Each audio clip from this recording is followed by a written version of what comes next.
أعوذ بالله من الشيطان الرجيم. بسم الله الرحمن الرحيم. يا أيها الذين آمنوا اتقوا الله وابتغوا إليه الوسيلة وجاهدوا في سبيله لعلكم تفلحون. إن الذين كفروا لو أن لهم ما في الأرض جميعا ومثله معه ليفتدوا به من عذاب يوم القيامة ما تقبل منهم ولهم عذاب أليم. يريدون أن يخرجوا من النار وما هم بخارجين منها ولهم عذاب مقيم. والسارق والسارقة فاقطعوا أيديهما جزاء بما كسبا نكالا من الله والله عزيز حكيم. فمن تاب من بعد ظلمه وأصلح فإن الله يتوب عليه إن الله غفور رحيم.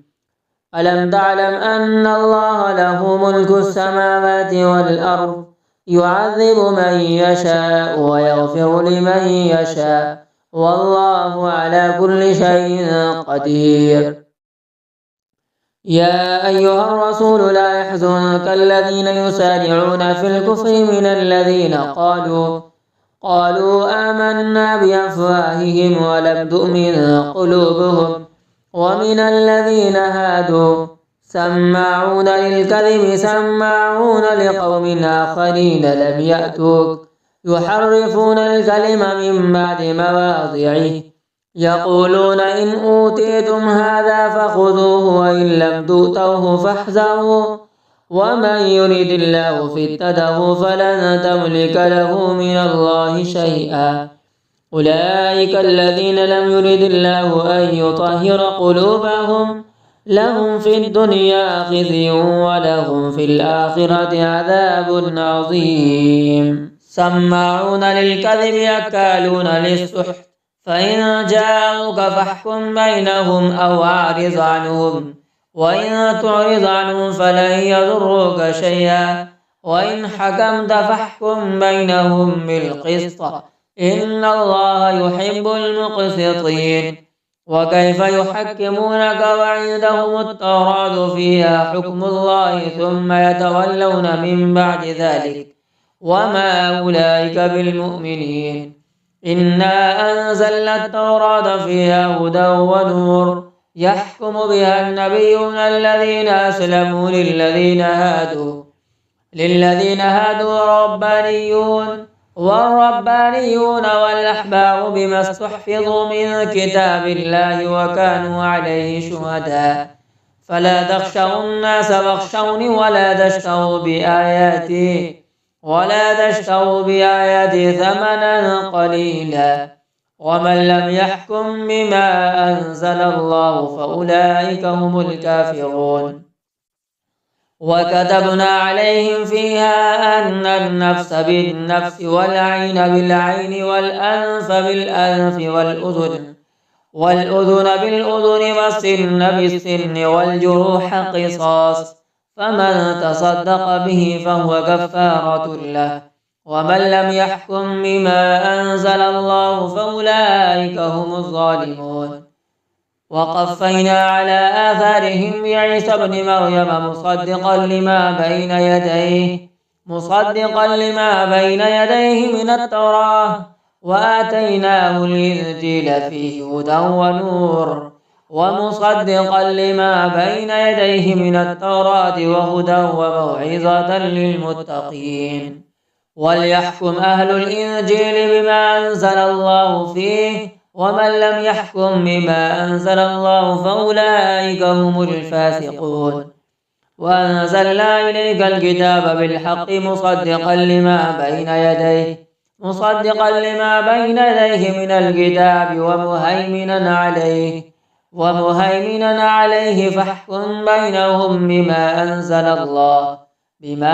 أنزل الله ولا تتبع أهواءهم عما جاءك من الحق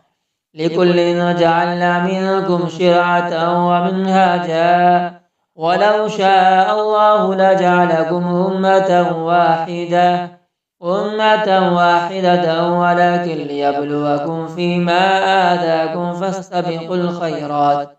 إلى الله مرجعكم جميعا فينبئكم بما كنتم فيه تختلفون وأن احكم بينهم بما أنزل الله ولا تتبع أهواءهم واحذرهم أن يفتنوك عن بعض ما أنزل الله إليك فإن تولوا فاعلم أنما يريد الله أن يصيبهم ببعض ذنوبهم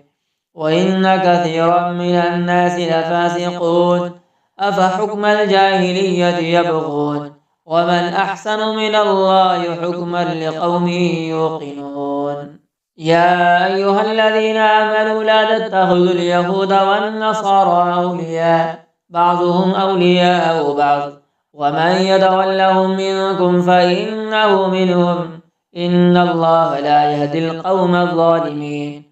فترى الذين في قلوبهم مرض يسارعون فيهم يقولون نخشى أن تصيبنا دائرة فعسى الله أن يأتي بالفتح أو أمر من عنده فيصبحوا على ما أسروا في أنفسهم نادمين ويقول الذين آمنوا وهؤلاء الذين أقسموا بالله جهد أيمانهم إنهم لمعكم حبطت أعمالهم فأصبحوا خاسرين يا أيها الذين آمنوا من يرتد منكم عن دينه فسوف يأتي الله بقوم يحبهم ويحبونه أذلة على المؤمنين أعزة على الكافرين يجاهدون في سبيل الله ولا يخافون لومة لائم ذلك فضل الله يؤتيه من يشاء والله واسع عليم إنما وليكم الله ورسوله والذين آمنوا الذين يقيمون الصلاة ويؤتون الزكاة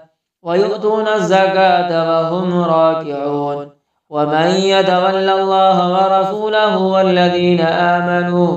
والذين آمنوا فإن حزب الله هم الغالبون